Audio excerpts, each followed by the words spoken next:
Particular ನಿರ್ದಿಷ್ಟವಾಗಿ order ಏನಿದೆ ಅದು ಏನಿದೆ ಆರ್ಡರ್ ಅಂತ ಹೇಳ್ಬೋದು. ನೋಡಿ, ಈ ಆರ್ಡ್ರಲ್ಲಿ ಆಲ್ರೆಡಿ ಕೋರ್ಟಲ್ಲಿ ಆದೇಶ ಆಗ್ಬಿಟ್ಟಿದೆ. ಐ ನಂಬರ್ ಅಪ್ಲಿಕೇಶನ್ ಯಾರು ತಾಯಿ ಪುಷ್ಪ ಇದ್ದಾರೆ ಅವ್ರ ಅಪ್ಲಿಕೇಶನ್ ಹಾಕಿದ್ದಾರೆ. ಒಂದು ಲಿಮಿಟೇಷನ್ ಅಪ್ಲಿಕೇಶನ್, ಒಂದು 151 ಅಪ್ಲಿಕೇಶನ್ ಫೈಲ್ ಮಾಡಿದ್ದಾರೆ. ಎರಡೂ ಅಪ್ಲಿಕೇಶನ್ನು ಅಲ್ಲೇ ಡೈರೆಕ್ಟಾಗಿ ನೋಡಿ ಆರ್ಡ್ರಲ್ಲಿ ಹೇಳ್ತದೆ, delay filing the miscellaneous petition is hereby condoned and miscellaneous petition is admitted. ಏನು ಮಿಸ್ ಪಿಟಿಷನ್ ಹಾಕಿದರೆ ಅದು ಅಡ್ಮಿಟ್ ಆಗಿದೆ. ಆಮೇಲೆ ಏನು ಇನ್ನೊಂದು 16/4/25 pass the order voice dated 6/72/23 ಇಲ್ಲಿ ಏನು ಆರ್ಡರ್ ಆಗಿತ್ತು ಅದನ್ನು ಸೆಟಸೈಡ್ ಮಾಡಿದ್ದೀನಿ.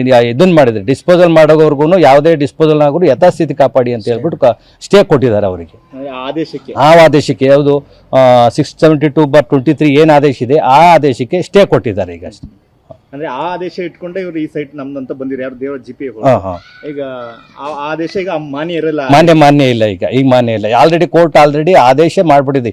ಯಾವ ಕೋರ್ಟು 6/72/23 ಆದೇಶ ಮಾಡಿತ್ತು ಅದೇ ಕೋರ್ಟು ಅದನ್ನ ಸ್ಟೇ ಮಾಡಿದೆ. ಆ ಕೋರ್ಟ್ ನಾನು ಈ ಮಿಸ್ ಪಿಟಿಷನ್ ಆದೇಶ ಆಗುವವರೆಗೂ ಯಾವುದೇ ರೀತಿ ಆ 6/72/23 ಏನಿದೆ ಅದು ಎಲ್ಲೂ ಮಾನ್ಯ ಆಗಲ್ಲ. ಅದು ಕೋರ್ಟ್ ಪ್ರಕಾರ ಜಡ್ಜ್ಮೆಂಟ್ ನೋಡಿದ್ರೆ ಈಗ ಈ ಕೇಸಲ್ಲಿ ಯಾರು ಪಿಟಿಷನ್ ಇದ್ದಾರೆ ಅವ್ರಿಗೆ ಒಂದು ರೀತಿ ರಿಲೀಫ್ ಅಂತ ರಿಲೀಫ್ ಸಿಗಿ ಏನು ತಾಯಿ ಪುಷ್ಪ ಅವರು ಇದ್ದಾರೆ ಅವರಿಗೆ ಈ ಆರ್ಡರ್ ಪ್ರಕಾರ ತಾತ್ಕಾಲಿಕವಾಗಿ ರಿಲೀಫ್ ಸಿಕ್ಕಿದೆ. ಆಮೇಲೆ ದಾಖಲಾತಿಗಳೆಲ್ಲ ನಾವು ಪರಿಶೀಲನೆ ಮಾಡಿದಾಗ ನಾವು ಮುಂದುವರೆದು ಹೇಳದಿದ್ದರೆ ಇದರಲ್ಲಿ ಎರಡೂ ದಾಖಲಾತಿಗಳು ಎರಡೂ ಸೈಡು ನಾನು ದಾಖಲಾತಿಗಳನ್ನ ನಾನು 6 ತಿಂಗಳಿಂದ ಪರಿಶೀಲನೆ ಮಾಡ್ತಾಯಿದ್ದೆ. ಪರಿಶೀಲನೆ ಮಾಡಿದ ಸಂದರ್ಭದಲ್ಲಿ ಜಾಗ ತಾಯಿ ಪುಷ್ಪಾರ್ದು ಇದೆ, ಮತ್ತು ಯಾರು ಅವರು ಲಕ್ಷ್ಮಮ್ಮ ಅವನ ದೇವರಾಜ್ ಏನಿದೆಯಲ್ಲ ಅವ್ರದ್ದು ಜಾಗ ಇದೆ. ಆದರೆ ಸಮಸ್ಯೆ ಏನಾಗಿದೆ, ಇದು ಐಡೆಂಟಿಫಿಕೇಷನ್ ಸಮಸ್ಯೆ. ಐಡೆಂಟಿಫಿಕೇಷನ್ ಪ್ರೂವ್ ಮಾಡೋ ಅಂಥದ್ದು ಯಾರು ಅಂದರೆ ಸರ್ವೇರ್ ಮಾಡಬೇಕು. ಮತ್ತು ಅಲ್ಲಿ ಏನು ಅವರು ಖಾತೆ ಆಗಿತ್ತು ಆ ಖಾತೆಯಲ್ಲಿರೋ ಅಂಥದ್ದು ಚೆಕ್ ಬಂದಿಗಳೇ ಪ್ರಾಪರ್ಟಿ ಐಡೆಂಟಿಫಿಕೇಷನ್ ಮಾಡೋ ಅಂಥದ್ದು. ಆದರೆ ಈ ದಾಖಲಾತಿಗಳನ್ನ ಪರಿಶೀಲನೆ ಮಾಡಿದಾಗ ಏನು ಸಮಸ್ಯೆ ಏನಿದೆ ಅಲ್ಲಿ ಅಂತ ಅಂದರೆ ಏನು ಅವ್ರದ್ದು ತಾಯಿದು ಪ್ರಾಪರ್ಟಿ ಇದೆ ಆ ಪ್ರಾಪರ್ಟಿ ಅವ್ರದ್ದೇ ಪ್ರಾಪರ್ಟಿ ಅದು. ಆದರೆ ಲಕ್ಷ್ಮಮ್ಮ ಅವ್ರದ್ದು ಪ್ರಾಪರ್ಟಿ ಇದೆ. ಆ ಲಕ್ಷ್ಮಮ್ಮ ಪ್ರಾಪರ್ಟಿನ ಅವ್ರು ಎಲ್ಲಿದೆ ಅಂತ ಹುಡುಕಬೇಕಷ್ಟೇ. ಏನು ಈ ಚೆಕ್ ಬಂದಿ ಪ್ರಕಾರ ದಾಖಲಾತಿಗಳ ಪ್ರಕಾರ ಅವ್ರದ್ದು ಏನು ಏನು ಹೇಳ್ತಿದ್ರೆ ಅದು ಸ್ಪೆಸಿಫಿಕ್ಕಾಗಿ ಅವ್ರದ್ದೇ ಡಾಕ್ಯುಮೆಂಟ್ ಅವ್ರದ್ದೇ ಜಾಗ ಅದು.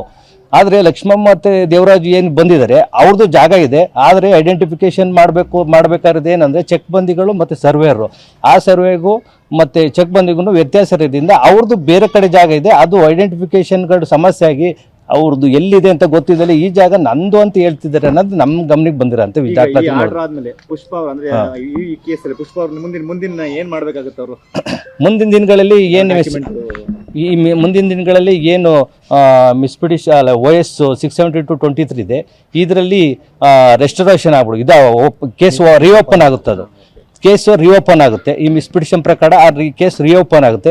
ರಿಓಪನ್ ಆದಮೇಲೆ ಸಂಬಂಧಪಟ್ಟಂಥ ಎಲ್ಲ ದಾಖಲಾತಿಗಳನ್ನ ಕೋರ್ಟಿಗೆ ಕೊಟ್ಟ ಸಂದರ್ಭದಲ್ಲಿ ಕೋರ್ಟ್ ಅದನ್ನು ಗಮನಿಸುತ್ತೆ. ಇಂಜೆಕ್ಷನ್ ಸೂಟಲ್ಲಿ ಇರೋದೇ ಅಂಥದ್ದು ಪೊಸಿಷನ್ ಇರಬೇಕು, ಎಂಜಾಯ್ಮೆಂಟ್ ಇರಬೇಕು, ಟೈಟ್ಲ್ ಇರಬೇಕು. ಆ ಮೂರೂ ನಾನು ದಾಖಲಾತಿಗಳನ್ನ ಪರಿಶೀಲನೆ ಮಾಡೋ ಪ್ರಕಾರ ಆ ಮೂರೂ ಸಹ ಪುಷ್ಪರ ಪರವಾಗಿನೇ ಇದೆ ದಾಖಲಾತಿಗಳ ಪ್ರಕಾರ. ಆದರೆ ಆ ದೇವರಾಜ್ ಅವ್ರದ್ದು ದಾಖಲಾತಿಗಳು ಇದೆ.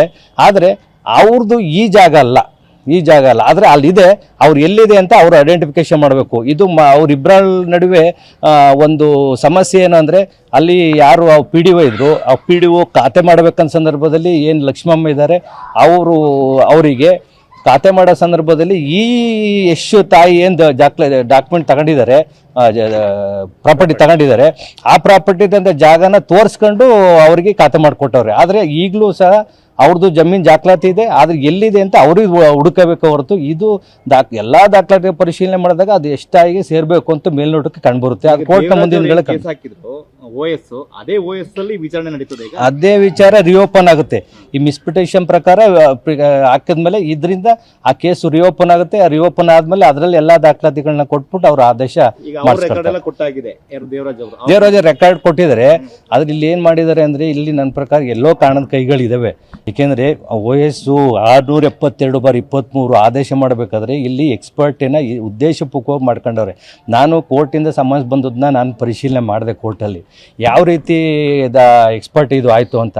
ಆದರೆ ಅಲ್ಲಿ ಸಮನ್ಸಲ್ಲಿ ಏನಾಗಿದೆ, ಪುಷ್ಪರವರು ಏನು ಪ್ರತಿವಾದಿಗಳಿದ್ದಾರೆ ಅವರು ಏನು ನೋಟಿಸ್ ಬಂದಿದೆ ಅದನ್ನು ತಿರಸ್ಕರಿಸಿರ್ತಾರೆ ಅಂತ ಬರೆದಿದ್ದಾರೆ. ಆದರೆ ಅವ್ರ ಅಡ್ರೆಸ್ ಎಲ್ಲ ಹಾಕಿದ್ದಾರೆ ಅಂದರೆ ಹಾಸನದ ವಿಜಯನಗರದ ಹಾಕಿದ್ದಾರೆ.